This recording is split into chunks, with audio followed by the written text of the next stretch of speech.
Practice questions attend பண்ணியிருப்பீங்க. So practice questions நமக்கு answer key பார்த்துடலாம். அட்டன் பண்ணாதவங்க இந்த வீடியோவை இப்படியே ஸ்டாப் பண்ணிவிட்டு டெலிகிராம் போயிட்டு ப்ராக்டிஸ் கொஷின்ஸ் டே 1 தமிழுக்கும் இங்கிலீஷும் செப்பரேட்டாக கொடுத்துருப்பேன். ஸோ நீங்கள் தமிழ் ஆக்சஸ் பண்ணணுன்னா தமிழ் பிடிஎஃப் டவுன்லோட் பண்ணி ஆன்சர் பண்ணுங்கள். இங்கிலீஷ்க்கும் அதே மாதிரி தான் ஆன்சர் பண்ணிவிட்டு தென் இந்த ஆன்சர்ஸ் வந்து பாருங்கள். டெலிகிராமில் இப்போவே போயிட்டு ஆன்சர் பண்ணிவிட்டு வந்துடுங்க. ஆன்சர்ஸ் பார்க்க ஆரம்பிக்கலாம். பொது தமிழ் இன்றைக்கி நம்ம தமிழுக்கு கொடுத்துருக்க ஆன்சர் கீ பார்க்குறோம். இங்கிலீஷ்க்கு செப்பரேட்டாக வீடியோ கொடுத்துருக்கேன். பொது தமிழில் நாலடியார் நான்மணி கடிகை எந்த கூற்று சரி அப்படின்னு கேட்டிருக்காங்க. நாலடியார் 4 பகுதிகளை கொண்டது. நாலடியார் 4 பகுதிகளை கொண்டிருக்கா? கிடையாது. 3 பகுதிகளை கொண்டதான் நமக்கு நாலடியார். திருக்குறள் மாதிரியே அறம் பொருள் இன்பம் அப்படி நமக்கு 3 பகுதிகளை கொண்டதான் நாலடியார். நாலடியார மொத்த வெண்பாக்கள் 400 அப்படிங்கிறது சரி. அப்போ நமக்கு கூற்று 2 மட்டும்தான் சரியா இருக்கு.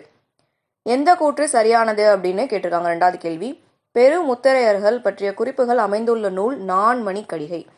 நாலடியார் அப்படிங்கறதுல நமக்கு பெரு முத்தரையர்கள் பற்றின குறிப்புகள் இருக்கும். அடுத்தது நாலடியார் 14 மேல் கணக்கு நூல்களில் ஒன்றுன்னு கொடுத்துருக்காங்க. மேல் கணக்கு இல்லை, 14 கீழ் கணக்கு நூல்களில் ஒன்று தான் நமக்கு நாலடியார். 2 கூற்றுமே தவறா இருக்கு. 3வது கேள்வி, எந்த கூற்று சரி? துண்டு என்ற அடைமொழியால் குறிக்கப்படும் நூல் நாலடியார். துண்டு என்ற அடைமொழியால் குறிக்கப்படும் நூல் வந்து நமக்கு நான்மணி கடிகை. ஸோ துண்டு அப்படின்னா நான்மணி கடிகை.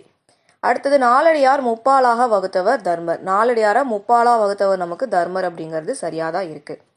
4வது கேள்வி, நாலடியாரை தொகுத்தவர். நாலடியார் தொகுத்தவர் யார்? நமக்கு பதுமனார் தான் நாலடியார தொகுத்திருக்காரு.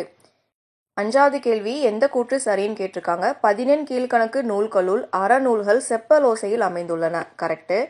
14 கீழ்கணக்கு நூல்களுள் நீதி நூல்களின் எண்ணிக்கை மொத்தம் 11. 2 கூற்றுமே சரியாதான் இருக்கு. ஸோ ஹெட்டிங் கொஞ்சம் தப்பாக இருக்குது, சேஞ்ச் பண்ணிக்கோங்க. 10th ஹிஸ்ட்ரியில் லெசன் 6 அப்படிங்கிறதான் பார்க்குறோம். 1 இல்லை, லெசன் 6 அப்படிங்கிறது பார்க்குறோம்.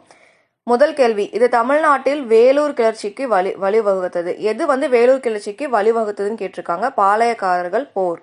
பாளையக்கார போர்கள் அப்படிங்கிறத நமக்கு வேலூர் கிளர்ச்சிக்கு வழிவகுத்திருக்கு. இதுல எது பாளையத்தை குறிக்குது? சிற்றரசு, பகுதி, இராணுவ முகாம், இது எல்லாமே பாளையம் அப்படிங்கிறத குறிக்குது. 3 சேர்ந்ததுதான் பாளையம். 3வது கேள்வி, எந்த கூற்று சரியானது? சென்னப்ப நாயக்கர் தமிழகத்தில் பாளையக்கார முறையை அறிமுகப்படுத்தினார். நமக்கு தமிழகத்துல பாளையக்கார முறையை அறிமுகப்படுத்தினவர் சென்னப்ப நாயக்கர் இல்ல, விஸ்வநாத நாயக்கர். ஸோ விஸ்வநாத நாயக்கர் அப்படிங்கிறவர் தான் அறிமுகப்படுத்தியிருப்பாரு.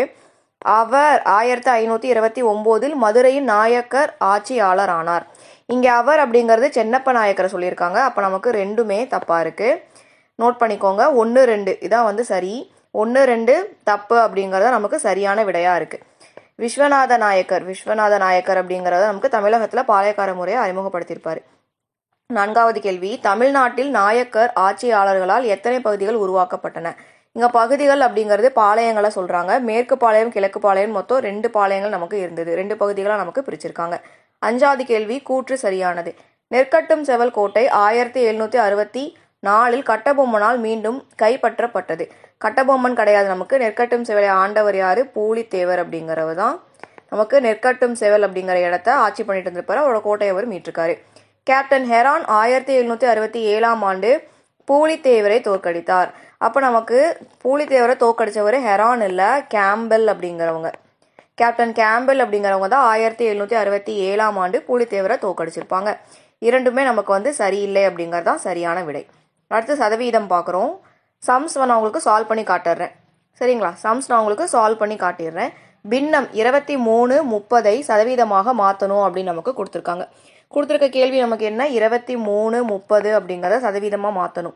இப்போ சதவீதமாக மாற்றணும் அப்படின்னா 100ஓட நம்ம 100% அப்படிங்கிறத சேர்த்திக்கணும். 0 கேன்சல் பண்ணிக்கிறோம். 2 மல்டிபிள் பண்ணோம் அப்படின்னம்னா 230 3ன்னு வரும். அப்போ 230ஓட 3 பண்ணுறோம் அப்படின்னா நமக்கு ஆப்ஷன் ஏ அப்படிங்கிறது சரியாக வந்துடும். சரிங்களா? அதை ஒர்க் அவுட் பண்ணி பார்த்துக்கோங்க.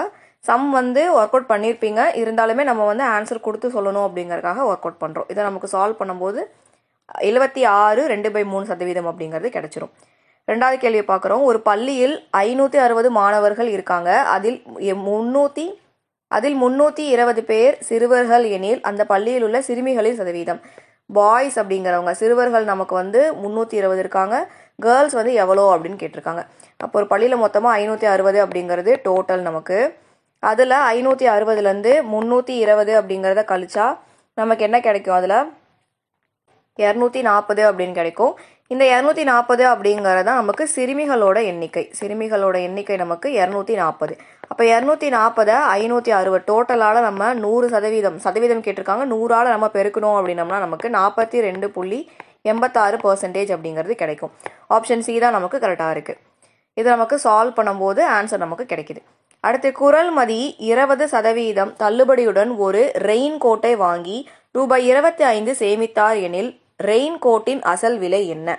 ரெயின் கோட் வாங்கியிருக்காங்க, அவங்க வந்து அதில் 25 ரூபாய் சேமிச்சிருக்காங்க. 20% தள்ளுபடியில் 25 ரூபாய் சேமிச்சாங்க அப்படின்னா அசல் விலை என்னன்னு கேட்டிருக்காங்க. அப்போ நமக்கு 20% அப்படிங்கிறது தான் நமக்கு அசல் விலை தெரியாது, அதை நம்ம பிரின்சிபல் அமௌண்ட்டு பின்னு வச்சுக்கிறோம். அவன் சேமித்த தொகை வந்து 25. அப்போ 20%ங்கிறது 20ஆல் 100, 20 டிவைடட் பை 100 இன்டூ நமக்கு இந்த தொகை அசல் விலை தெரியாது, அசல் விலை வச்சுக்கிறோம் 25. இதை நமக்கு சால்வ் பண்ணும்போது நமக்கு ஆன்சர் கிடைக்குது. டோட்டலாக பண்ணும்போது ஆன்சர் நமக்கு 125 அப்படின்னு கிடைச்சிரும். அப்போ 20% டிஸ்கவுண்ட் கொடுத்துருக்காங்க, அசல் விலை நமக்கு என்னன்னு தெரியாது, 25 ரூபாய் அவங்க சேமிச்சிருக்காங்க. அப்போ இதை நம்ம வந்து அசல் விலை என்னன்னு கண்டுபிடிக்கணும் அப்படின்னா அசல் விலையை ஒரே பக்கம் வச்சுக்கிட்டு நம்ம கொடுத்துருக்க சதவீதத்தையும் அமௌண்ட்டையும் ஒரே பக்கம் கொண்டு போய் சால்வ் பண்ணால் நமக்கு ஆன்சர் கிடைச்சிருது. 4வது கேள்வி, மலர் 25 மீட்டர் துணி சுற்றலிலிருந்து 1.75 மீட்டர் துணியை வாங்கினார் எனில் மலர் வாங்கிய துணியின் அளவை சதவீதத்தில் கூறுக. மொத்தமாக 25 மீட்டர் துணியிலிருந்து 1.75 மீட்டர் அவங்க வாங்குறாங்க. அப்போ டோட்டல் நமக்கு என்ன வரும்? டோட்டல் நமக்கு கீழே வந்துடும், 25ங்கிறது கீழே வரும், 1.75 அவங்க வாங்கிடுறாங்க. அதுக்கு தான் நமக்கு 100% என்ன அப்படின்னு கேட்டிருக்காங்க. அப்போ இதுக்கு நமக்கு 100% பண்ணும்போது என்ன கிடைக்கும்? இங்கே வந்து நமக்கு புள்ளி வச்சிருக்கனால மேலேயும் கீழேயும் 100ஆல் வகுத்தோம் அப்படின்னம்னா 7/100ன்னு கிடைக்கும். சால்வ் பண்ணும்போது 7% அப்படிங்கிறது ஆன்சராக கிடைச்சிரும். இங்கே புள்ளி வச்சிருக்கனால 100ஆல் மேலேயும் கீழேயும் நம்ம வந்து வகுக்கிறோம். இதை வந்து நம்ம பெருக்கி வகுக்கும் போது 7% அப்படிங்கிறது நமக்கு கிடைச்சிரும். புரிஞ்சிருக்கும்னு நினைக்கிறேன். இது அவங்க வாங்கிட்டாங்க, இது மொத்தம் டோட்டல் அவங்களுக்கு.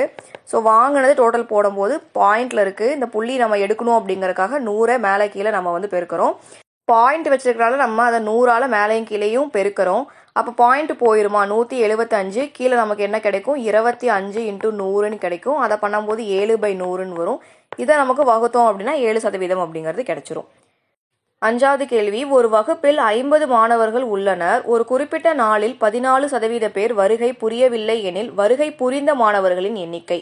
அப்போ வருகை புரிந்த எத்தனை பேர் ப்ரெசன்ட் ஆயிருக்காங்க அப்படின்னு கேட்டிருக்காங்க. ஆப்சண்ட் ஆயிருக்கவங்க, வருகை புரியாத மாணவர்களுக்கான பர்சன்டேஜ் கொடுத்துருக்காங்க. மொத்தமாக 50 மாணவர்கள் இருக்காங்க அப்படின்னு சொல்லியிருக்காங்க. அப்போ நமக்கு ஆப்சண்ட் ஆனவங்க எவ்வளோ அப்படின்னு கண்டுபிடிச்சாதான் ப்ரெசென்ட் ஆனவங்க எவ்வளோன்னு கண்டுபிடிக்க முடியும்.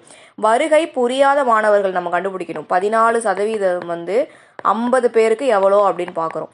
அப்போ 14/100 × 50 அப்படின்னு போடும்போது நமக்கு 7ன்னு கிடைச்சிரும்.